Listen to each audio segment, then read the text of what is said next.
Hello and welcome to my community project, my public health community project on education for youth in Pine City, Minnesota on abuse and neglect. In this slideshow, there will be the definition of the community, the windshield survey, the community assessment, community partners, and health resources. The diagnosis for the community, objectives, the implementation, how I plan to implement this community health project, the education spaces that I will be utilizing, the teaching and development of educational materials. There will be an example of the magnet. I will also have a PowerPoint presentation with the project when I present it that will not be included in this presentation. How I plan to evaluate it, and the alternate changes if necessary. Pine City is a small rural community in east central Minnesota. It is the largest city in Pine County. The county seat is located at the government center right in the heart of town. It is located between Minneapolis and Duluth, like right in the middle of Minnesota on I-35. And it is patrolled by a county police force. There are the Catholic charities that serve the community, the Pine City Civic Center. There is beautiful beaches, the industrial park, and a multitude of churches of many denominations. And we'll talk more about that in the windshield survey. As I drove through Pine City, there is a super Walmart at the south end of town. There are two exits that go through the town. Off of I-35, the first one you come to, there's a Holiday, there's the Walmart, there's Cavalier Ford. There's a lot of construction right there right now, so you can't really take that exit. So you really need to take 70, which goes to Grantsburg, Wisconsin, and Rock Creek, and then go up 61. And when you go through 61, that's the main street through town. So if you take that way, which I did, you go by the high school and the Civic Center and Chris's Food Center, and Pine Tech is right on the corner. And the road that Pine Tech is on, and 61, that will take you back out to the freeway. But there's a lot of construction. As you head north on 61 through town, you'll see Family Pathways Thrift Store. There is the lots of small businesses, banks, tax services, automotive places. And as you come to the north end of town, you go over Cross Lake. There's a bridge, there's Voyer Park, and then the Pine County Fairgrounds, which is quite awesome. During the summer, every Wednesday, there is a farmer's market and a flea market ever since I can remember growing up. So, and as I went farther, there's an industrial park that is growing and thriving, and there's also the yard where they keep the plow trucks. And I did see one Pine County officer car, but other than that, I did not see the presence of police at all as I drove around town, which I thought I would for sure get pulled over. But I did not, and there really wasn't anyone walking, or there were sidewalks, there were mowed lawns, and I didn't see a lot of dilapidated houses, but it just seemed really very clean. There was no trash on the roadways, and it was easy to navigate around town. The community assessment, there is approximately 3,127 people as of the 2017 census. The mean income was 32,800. 12% of persons are considered to be in poverty. And the largest employer in Pine County and for people living in Pine City is the Hinckley Grand Casino in Hinckley, Minnesota, which is just north on I-35. My community partners was the Pine County Health Services, In Faith Ministries, who my community liaison, Lori Thompson, is their field staff for East Central Minnesota. In Faith Ministries is out of Pennsylvania, and they just celebrated 125 years. The Victim Witness Coordinator Services, Legal Aid of Pine County, Lakes and Pines, and A Place for You, which is a homeless shelter and also takes care of runaway teens and teens in the area that are homeless. Some more health resources that I found was the Fairview Health Clinic, Therapeutic Services Agency, which is a mental health clinic. Of course, Pine County Health and Human Services, that is located in the government center. Empower Recovery Services, Lakeside Medical Center, and First Light Healthcare Systems. My diagnosis that I found was community youth are at risk for impaired nutrition. It is a sign of neglect, less than body requirements related to reported inability to ingest food or parental neglect on nutritional status as evidenced by loss of body fat or body weight. And this is what we would notice as nurses or community members.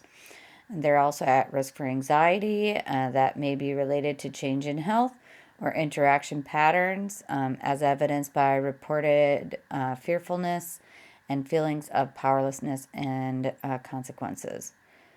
Community youth are also at risk for impaired parenting related to ineffective role modeling with lack of knowledge, as evidenced by verbalization of resentment of the child, role modeling inadequacy. Sometimes neglect is the parents are not even aware. When we're raised a certain way, that's the only way we know. And some children, that's all they grew up, and then they have children, and that's all they know also. So I think that noticing this and education of parents is really important. Impaired community knowledge of the risk of trauma related to characteristics of child caregiver environment as evidenced by sexual assault, physical abuse, history of abuse, social isolation, violence against other members of the family. The objectives for the community project include that area youth will utilize the information disseminated by the program. They will recognize the need for follow-up on reported situations and understand resources listed in the information. Area youth will demonstrate how to incorporate new healthy regimen into their lifestyles and exhibit the ability to deal with difficult home life situations and remain in control. They will be involved in the education and show motivation to learn and identify learning needs. Area youth and adults will be given the lists, the resources that can be used for more information or support after the resources have been disseminated. Interventions. We had a few that we're going to do will be sent to church leaders' invitations. I'm going to reach out to church leaders. Lori husband Bruce is Pastor Bruce Thompson.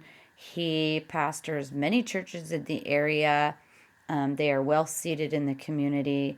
So youth group leaders, community leaders, and then the presentation can be given at youth groups and churches. And there will also be a recorded PowerPoint. with my education information that can be uploaded to YouTube and websites so that it can be utilized in a broader way, in a more social media aspect. Presented at Camp Evergreen events, which is how Lori and I met. I am the camp nurse at Camp Evergreen every summer. She is the administrator. So that was just our first idea.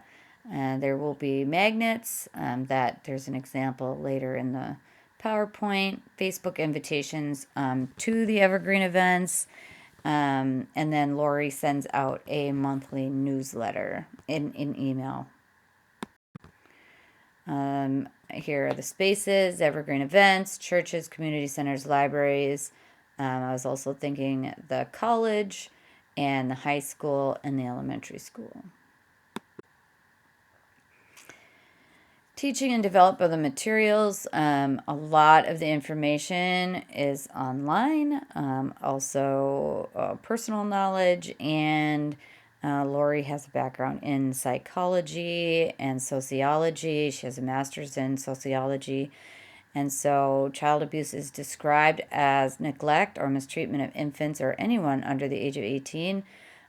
This is not limited to just parents of the child. This could be babysitters, boyfriend, girlfriend, anyone who watches the child. Neglect includes physical and emotional needs of the child, withholding food, shelter, clothing, education, affection, love, or nurturing. Here is the example of the magnet that I made off of Vistaprint. This is just a sample, so you will see that across there. But there is the sources of help, the legal assistance, and Pine County services. And letting them know that they are not alone and that they matter and that they should report abuse and neglect. The picture is actually from Pine County, and it has a rainbow on it. And so Lori, at first I made one that didn't look so much like the area, and she wanted one from the area. She thought that would be better. It would, better speak to the people in the area. So I went out and I took this picture. During or after the presentation, I have evaluation cards that have questions of understanding the information, rating on the quality of the presentation, and rating of myself as a person presenting the material. And the participants will be able to report anything that they know directly or indirectly, which means they're going to get a magnet, and they will be evaluating the magnet. Is it easy to read? Is it effective? I really want to find out what people think of the presentation and of the resources given to ensure that this will be effective information and an effective public health presentation. Alternate changes will be made after evaluation cards are completed and responses and recommendations are made by the community. It's really important that all the suggestions and comments taken into account, and that will enhance the content and delivery of the project. And all aspects of the presentation will be monitored and delivered in a way that is cohesive to the learning ability of the youth in the community. It's so important to be at the level of the group in participation that it's adheres or goes along lines of children and child development, and that they are old enough to understand the information, and that it's taken into account that it's a serious matter, and that they feel important and listened to. That is the end of the slideshow. I want to say a big thank you to Lori Thompson for being my community partner and in this important public health project.